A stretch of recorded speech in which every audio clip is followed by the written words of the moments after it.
Hey, buddy, what if I told you that the difference between people who accomplish extraordinary things and those who constantly struggle isn't talent, intelligence, or even opportunity? What if the secret has been hiding in plain sight all along, locked inside something far more powerful than any productivity hack or time management system? Welcome back to Book in 20, where we break down the most powerful books on business, psychology, career, and success, transforming decades of wisdom into minutes of actionable insight. Today, we're diving deep into the productivity mindset by mindset reading, and I promise you, by the end of this video, you'll never look at productivity the same way again. This isn't just another book summary. This is a complete transformation of how you approach your work, your goals, and your entire life. But before we begin this journey together, I need you to do something. Hit that subscribe button right now because we're building a community of high achievers here. And trust me, you don't want to miss what's coming next. And hey, drop a comment below telling us what country you're watching from. If you're serious about implementing what we're covering today, I've created a complete implementation workbook with exercises, templates, and tracking systems. It's completely free, and you can download it using the link in the description below. Let's dive in. Introduction: The crisis of modern productivity. Picture this scenario and tell me if it sounds familiar. You wake up with the best intentions. You've got your to-do list ready, your coffee brewing, and you're determined that today will be different. Today, you'll finally make real progress on that project, finish that course, or launch that business idea you've been thinking about for months. But then something strange happens. Hours disappear into a black hole of emails, social media scrolling, and busy work that feels productive but leads nowhere. By the end of the day, you're exhausted, but when you look back, you can't quite pinpoint what you actually accomplished. Sound familiar? Here's the uncomfortable truth that the productivity mindset forces us to confront. We're living in an age of unprecedented distraction, where we have more tools, apps, and systems for productivity than ever before, yet people report feeling less productive and more overwhelmed than any previous generation. The author of this transformative book argues that we've been approaching productivity completely wrong. We've been treating it as a mechanical problem, something that can be solved with the right planner, the perfect morning routine, or the latest productivity app. But productivity isn't a mechanics problem, it's a mindset problem. This is exactly the kind of thing you'll find step-by-step worksheets for in the free workbook I've created as a companion to this video. And before we go deeper, if you're already feeling that spark of recognition, that moment of, yes, this is exactly what I needed to hear, do me a favor and smash that like button. It tells YouTube to share this message with more people who need it, and it lets me know you're getting value from this content. Part 1: The Productivity Paradox. The book opens with what the author calls the productivity paradox, and it's absolutely mind-blowing when you first encounter it. Here's the paradox: the harder we try to be productive using traditional methods, the less productive we actually become. Think about it. You download a new productivity app, and for the first few days, you're on fire. You're checking off tasks, organizing your life, feeling like you've finally cracked the code. But then slowly, the system becomes just another thing to maintain. The app becomes a chore. The checklist becomes a source of guilt rather than motivation, and you're back where you started, except now you feel even worse because you failed at yet another productivity system. The author explains that this happens because we're operating from what he calls a scarcity mindset around productivity. We see time as our enemy, something we're constantly running out of. We see tasks as mountains to climb, obstacles to overcome. We see our own human limitations, like the need for rest, for social connection, for creative play, as weaknesses that need to be minimized or eliminated. But here's where the book takes a radical turn. What if productivity isn't about doing more? What if it's about becoming more? What if the key to extraordinary output isn't found in managing your time better, but in transforming your relationship with work, focus, and purpose itself? The author introduces us to a concept he calls the productive identity, and this is where things get really interesting. He argues that your productivity is not determined by what you do, but by who you are. Not the techniques you use, but the identity you hold about yourself as a person who creates, contributes, and accomplishes. Now, I know what some of you are thinking. This sounds like mindset fluff. Just give me the practical tactics. And trust me, we're going to get to the incredibly practical strategies in this book. But here's what I've learned, and what thousands of successful people have discovered. If you try to build productive habits on top of an unproductive identity, those habits will never stick. It's like trying to build a skyscraper on quicksand. And hey, if you're still with me, drop a comment below with your favorite productivity quote. Whether it's from this book or somewhere else, I want to know what words fuel your drive. Let's inspire each other in the comments. Part 2, the focus revolution. Now we move into what might be the most practical and immediately applicable section of the book, mastering focus in the age of distraction. The author doesn't sugarcoat it. He says that our ability to focus has been systematically destroyed by the modern digital environment, and that reclaiming this ability is the single most important thing you can do for your productivity, your career, and honestly, your mental health. But here's what makes this section different from every other digital detox advice you've heard. The author doesn't just tell you to delete social media and hope for the best. Instead, he walks you through a complete framework for rebuilding your focus from the ground up. He introduces what he calls the focus ladder, a progressive system for training your attention like you'd train a muscle at the gym. You don't start by trying to focus for 8 hours straight. That's like walking into a gym on your first day and trying to deadlift 400 pounds. You're going to hurt yourself, fail, and never come back. Instead, the focus ladder starts with what he calls micro-focus sessions, just 5 minutes of completely undivided attention on a single task. No phone, no notifications, no distractions, just you and one thing for 5 minutes. That's it. The genius of this approach is that it's so simple you can't fail. Anyone can focus for 5 minutes. But here's what happens that's so powerful. Those 5 minutes start to rewire your brain. They create a new neural pathway that says, I am someone who can focus. I am someone who has control over my attention. From there, you gradually increase 7 minutes, 10 minutes, 15. And before you know it, you're capable of entering what psychologists call flow state. Those magical periods where you're so absorbed in your work that hours pass like minutes and you produce your absolute best output.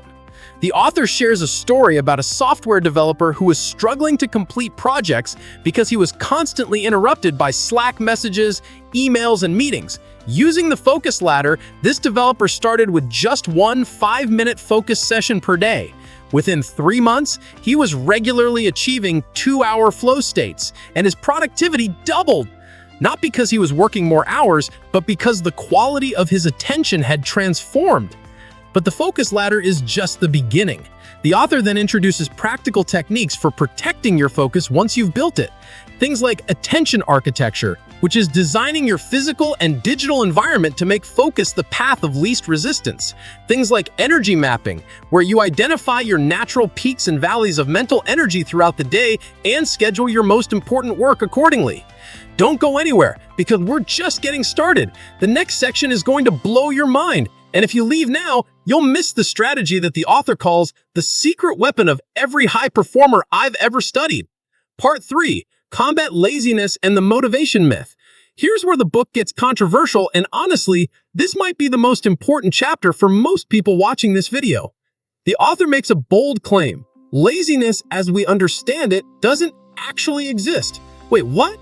Before you click away thinking this is some soft, everyone gets a trophy nonsense, hear me out. Because the science and logic behind this argument are airtight. The author argues that what we call laziness is actually one of 3 things: unclear goals, misaligned values, or depleted energy. That's it. There's no such thing as a lazy person. There are only people who haven't yet connected their daily actions to a compelling vision, or people who are trying to force themselves to do things that violate their core values, or people who are physically and mentally exhausted because they've been grinding without proper recovery.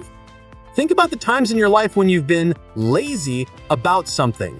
Maybe you've been procrastinating on starting that business, or you can't seem to get yourself to the gym, or you keep putting off that important project. Now think about other areas of your life where you have zero problem taking action. Maybe you never forget to check your phone, or you always find time for your favorite Netflix show, or you can spend hours on a hobby you love. The difference isn't willpower. The difference is that in one case, you have clarity about what you want and why it matters, and in the other case, you don't. Or, in one case, the activity aligns with who you really are, and in the other case, you're trying to force yourself into someone else's definition of success. The author introduces a powerful exercise he calls the why chain. Here's how it works. Take any goal or task you've been lazy about. Write it down, then ask yourself, why does this matter? Write down the answer. Then ask, why does that matter? Keep going, asking why at least 5 times until you get to the root motivation. What you'll often discover is that either the goal doesn't actually matter to you, you've just absorbed it from society, your parents, or social media, or it does matter deeply, but you've lost sight of the connection between the daily grind and the ultimate purpose. The author shares a personal story about a woman who came to him saying she was too lazy to write her novel. She'd been trying to write for years, but could never maintain consistency. After doing the why chain exercise, she discovered something shocking. She didn't actually want to write a novel. What she really wanted was to feel like she was living a creative life. And she'd convinced herself that meant becoming a published novelist because that's what society validates. Once she realized this, she stopped forcing herself to write a novel and instead started a creative blog where she could write short pieces about whatever inspired her. Within 6 months, she was writing almost every day, not because she suddenly developed discipline, but because she'd aligned her actions with her actual values. Now, here's the part about motivation that nobody wants to hear, but everyone needs to understand. Motivation is not a prerequisite for action. It's a result of action. We've been taught to wait until we feel motivated to start working, but that's backwards. The book presents research showing that motivation comes after you start, not before. The author calls this the action-first principle, and it's absolutely game-changing when you internalize it. You don't wait until you feel like going to the gym, you go to the gym and then you feel motivated. You don't wait until you feel like working on your business. You work on your business for 5 minutes and then the motivation kicks in. This is exactly the kind of thing you'll find step-by-step worksheets for in the free workbook I've created as a companion to this video. If this is resonating with you, if you're starting to see your own productivity struggles in a completely new light, let me know by hitting that like button. And seriously, drop a comment telling us what country you're watching from. I love seeing our global community of achievers in the comments. Part 4. The Energy Management Revolution. Now we arrive at what the author considers the foundation of all sustainable productivity: energy management. Here's a truth bomb that most productivity gurus won't tell you. Time management is dead. Energy management is everything. You can have 12 hours of free time, but if you're exhausted, distracted, and running on fumes, those 12 hours will produce mediocre results at best. On the flip side, you could have just 2 hours, but if you're energized, focused, and fully charged, those 2 hours could be the most productive of your entire week. The author breaks down energy into 4 categories: physical energy, emotional energy, mental energy, and spiritual energy. And he argues that true productivity requires you to actively manage and replenish all 4. Let's start with physical energy because it's the foundation everything else is built on. The book doesn't just tell you to eat healthy and exercise. Instead, it provides a specific protocol for optimizing your physical energy throughout the day. The author introduces the concept of strategic energy cycling, which is based on our body's natural ultradian rhythms. Research shows that our bodies operate in 90 to 120-minute cycles throughout the day. For about 90 minutes, we're in a peak performance state. Then we naturally dip into a recovery phase where we need rest. Most people fight against this rhythm. They try to push through when their body is signaling for rest, usually with caffeine, willpower, or sheer stubbornness. But this creates a debt that has to be paid eventually, usually in the form of afternoon crashes, burnout, or getting sick. The book provides a different approach. Work with your body's rhythms, not against them. Do 90 minutes of focused work, then take a real break. And by real break, the author doesn't mean scrolling through Instagram, he means actually allowing your nervous system to recover, taking a walk, doing some light stretching, practicing breathing exercises, or even taking a short nap. Now let's talk about emotional energy because this is where so many high achievers sabotage themselves. You can have perfect physical health, but if you're carrying around emotional baggage, unresolved conflicts, or toxic relationships, your productivity will suffer. The author shares research showing that emotional stress doesn't just make you feel bad, it literally impairs your cognitive function. When you're anxious, angry, or emotionally drained, your prefrontal cortex, the part of your brain responsible for planning, decision-making, and focus, goes partially offline. You're quite literally less intelligent when you're emotionally compromised. The solution isn't to eliminate all stress. That's impossible. The solution is what the author calls emotional hygiene, a set of daily practices for processing and releasing emotional tension before it accumulates into a productivity-killing burden. This includes practices like journaling, where you spend 10 minutes each morning doing a brain dump of whatever's on your mind. It includes setting boundaries with people who drain your energy. It includes having difficult conversations instead of avoiding conflict and letting resentment build. One technique the author emphasizes is the energy audit. At the end of each day, you write down all the interactions, activities, and experiences you had, and you mark each one with a plus sign if it gave you energy or a minus sign if it drained you. After a week, you'll have a clear picture of what's energizing you and what's depleting you, and you can start making strategic decisions about how you spend your time. Mental energy is about managing your cognitive resources. Your brain has a limited amount of decision-making capacity each day, and every choice you make depletes this resource. This is why successful people like Steve Jobs and Mark Zuckerberg wore the same outfit every day. They weren't being weird. They were conserving decision-making energy for what actually mattered. The book provides practical strategies for minimizing decision fatigue, creating routines so you're not constantly deciding what to do next, batching similar tasks together, and automating or delegating low-value decisions. Finally, spiritual energy is about connection to purpose and meaning. This isn't necessarily religious, though it can be. It's about feeling connected to something larger than yourself, having a sense that your work matters, that you're contributing to something meaningful. The author argues that this is the highest form of energy, and when it's present, it can compensate for deficits in the other areas. You've probably experienced this, times when you were working on something you deeply cared about, and you found reserves of energy you didn't know you had. That's spiritual energy in action. We're halfway through this journey, and I promise you, the second half is where everything comes together in a way that will completely transform how you work. But first, make sure you're subscribed because we're creating content like this every week, and you don't want to miss it. Hit that subscribe button if you haven't already. Part 5, the productivity systems that actually work. After building the foundation of mindset, focus, and energy management, the book finally gives us what we've been waiting for: the actual systems and tactics that high performers use to consistently produce exceptional results. But here's what makes this section different. These aren't random productivity hacks. These are carefully designed systems that work because they're built on the principles we've already established. They're not tricks, they're tools for people who have already done the inner work. The author introduces what he calls the 3-tiered productivity system, and it's elegantly simple yet incredibly powerful. Tier 1 is your yearly vision. This is where you step back and ask the big questions. What do I want my life to look like a year from now? What do I want to have created, accomplished, or become? The key here is that you're not just setting goals, you're painting a vivid picture of your future self and future life. Most people skip this step and jump straight to daily task lists, which is like trying to navigate without a destination. When you don't know where you're doing, every road looks like the right one, and you end up wandering in circles. Tier 2 is your quarterly projects.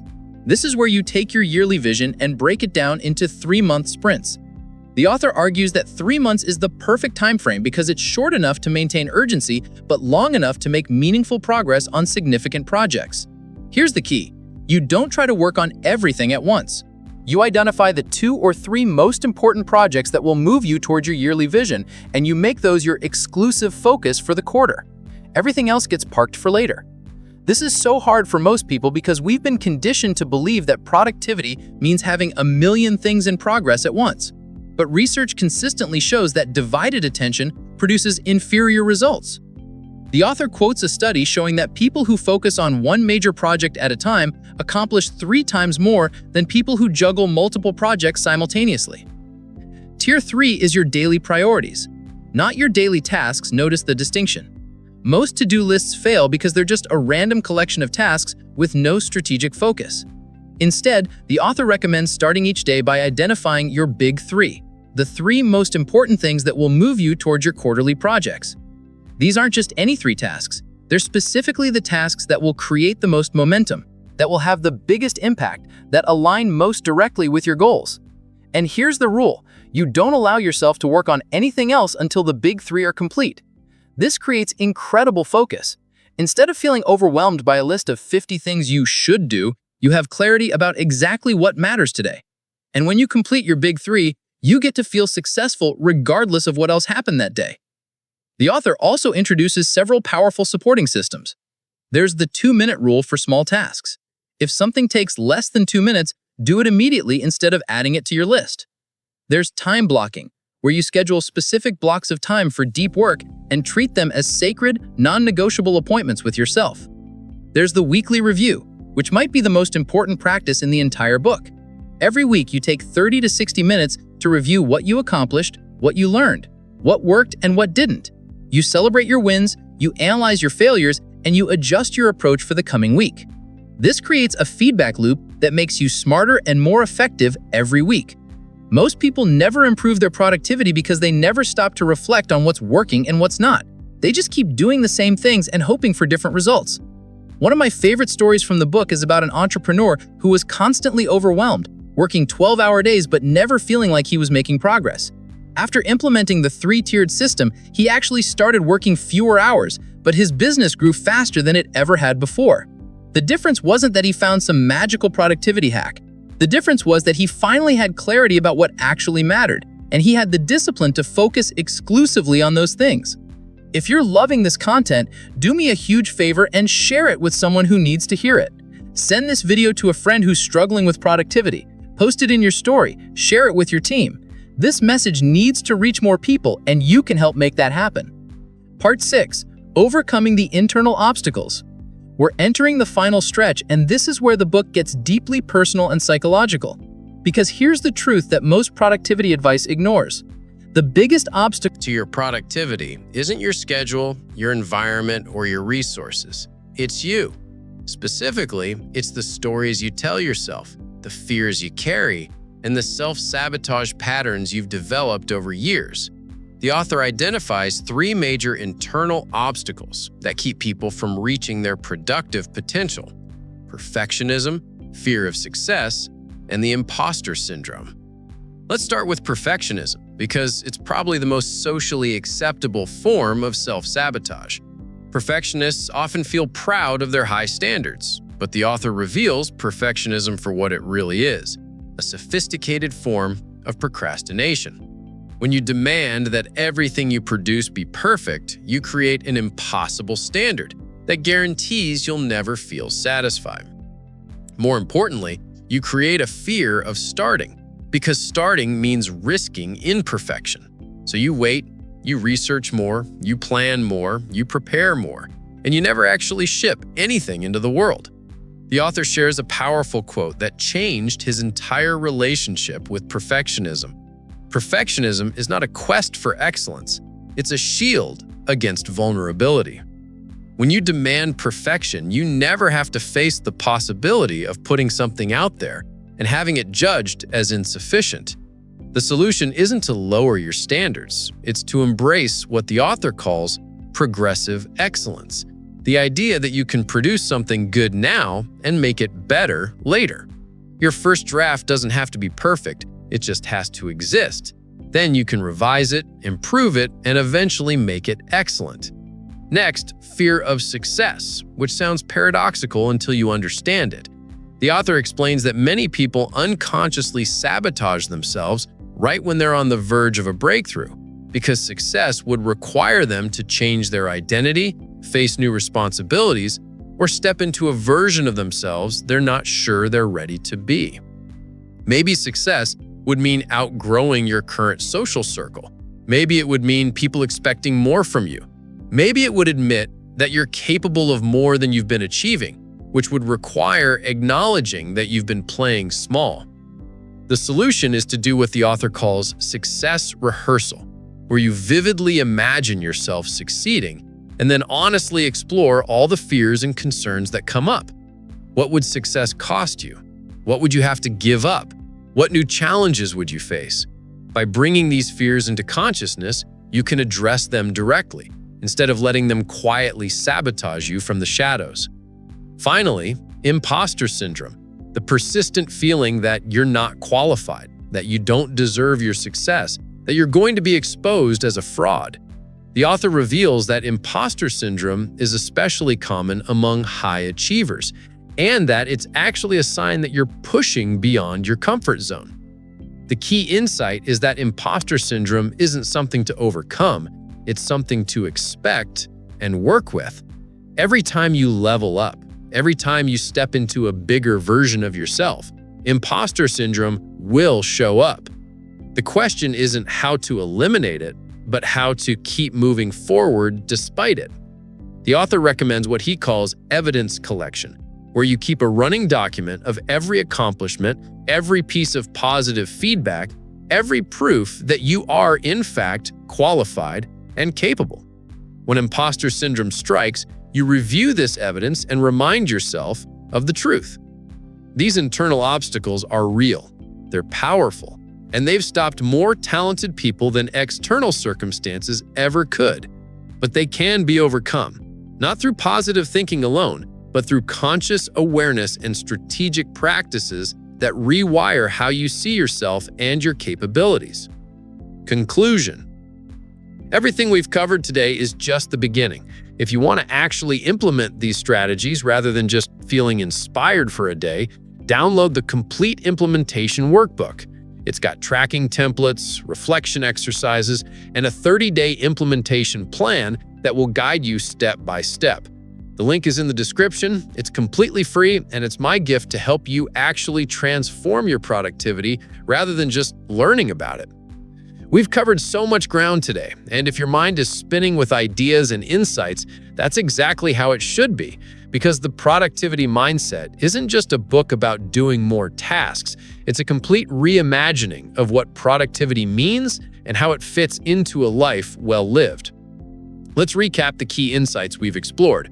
Productivity is fundamentally a mindset issue, not a tactics issue. Your identity shapes your results more than your strategies ever could. Focus is the new superpower in our distracted world, and it can be systematically developed. Laziness is a myth. What looks like laziness is actually unclear goals, misaligned values, or depleted energy. Energy management trumps time management every single time. You need systems that align your daily actions with your long-term vision, and the three-tiered productivity system provides exactly that framework. And finally, your biggest obstacles aren't external. They're the stories you tell yourself about who you are and what you're capable of. But here's what matters most. Knowledge without application is just entertainment. You can watch this video, feel inspired for a few minutes, and then go back to your old patterns. Or you can decide right now that something is going to change. I want to challenge you to pick just one thing from everything we've covered today and implement it this week. Maybe it's starting your focus ladder with just 5 minutes of undivided attention on your most important work. Maybe it's doing the why chain exercise to uncover your real motivation for a goal you've been procrastinating on. Maybe it's conducting an energy audit to identify what's draining you and what's fueling you. Just one thing. Because transformation doesn't happen through massive, overwhelming change. It happens through small, consistent actions that compound over time. And here's how this community can support you in that transformation. First, hit that subscribe button right now if you haven't already. We're building something special here, a community of people who are committed to becoming the most productive, purposeful, and powerful versions of themselves. Every week, we're breaking down books, strategies, and insights that will help you level up.